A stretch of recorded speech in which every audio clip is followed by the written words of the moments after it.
Thank you very much, Mr. Chairman. And on day one, President Trump issued an executive order that requires agencies to pause the disbursement of funds that were authorized, Inflation Reduction Act and the Infrastructure Investment and Jobs Act. There is a legal mechanism for changing past law. It's called a rescission. And there's an illegal way. It's called an impoundment. Will you send a rescission message to Congress, or will you use the illegal impoundment strategy? Senator, thanks for the question. Those EOs were, again, pauses to ensure that the funding that is in place is consistent and moves in a direction along the lines of what the president ran on, unleashing American energy away from the Green New Deal. The rescissions or impoundments? Which strategy will you use? That's a simple question. There's a section in those EOs that says that the Office of Legislative Affairs will work with the Office of Management and Budget.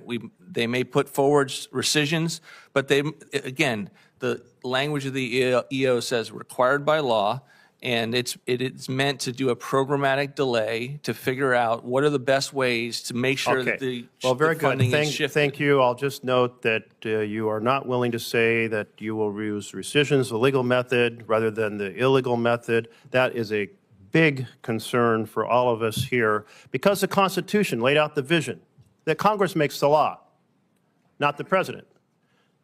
So the fact that you continue to advocate for this impoundment strategy, that is completely in violation of our Constitution, and I'm deeply disturbed that you will not renounce that today.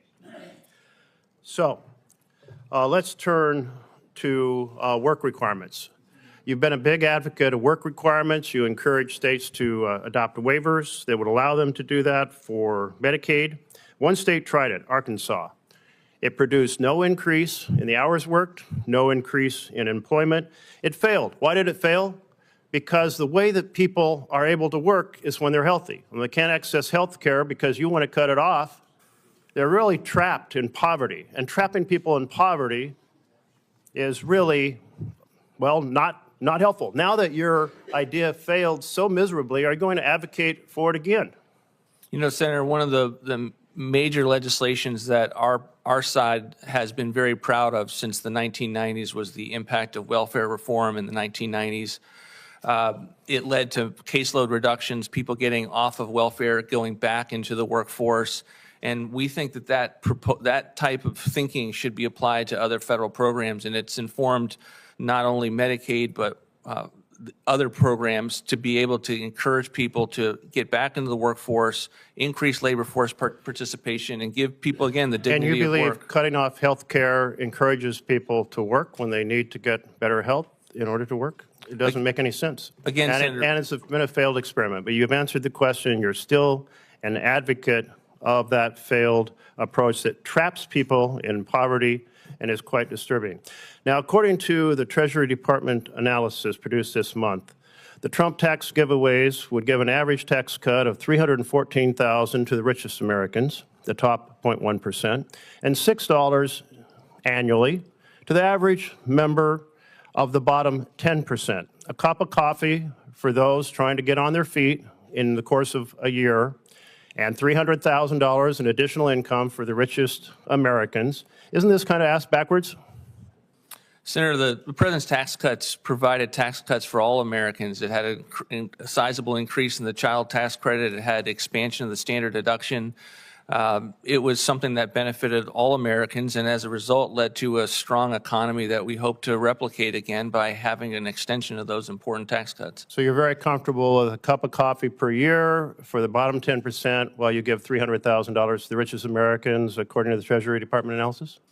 Look, there are people at the higher end who are in charge of small businesses that are taking great risks to innovate and hire additional people that are not in their tax bracket, and that's part of the way that you structure economic growth. My final question, because I'm running out of time. At your think tank in 2023, you proposed $3.6 trillion in tax giveaways, primarily going to the richest Americans. And to make the numbers work, you assume that your giveaway would produce the magic asterisk. You're probably familiar with the magic asterisk. Magic asterisk is saying, don't worry, be happy, the economy will improve because we give away the treasury to the richest Americans and more revenue will come in. It's failed every single time. It's been put forward. Not a single analysis has confirmed it, and not from any serious analysis from CBO, the Congressional Budget Office, not from the Joint Committee on Taxation. And yet, are you still a believer in the magic asterisk? Senator, I'm a believer in dynamic growth for sure, that when you cut taxes, it actually has a dynamic impact on the economy. And we see that with revenues continuing to go up after all of the tax cuts that we've seen in history, 1920s, 1960s, 1980s, both of the Bush tax cuts and including and then the Trump tax cuts. We've seen a dynamic impact on the economy. Your facts are wrong, but we'll continue the discussion, I'm sure. During the first term before COVID, wasn't African-American Hispanic household incomes at their highest? Yes, Senator. Thank you. Senator Grassley.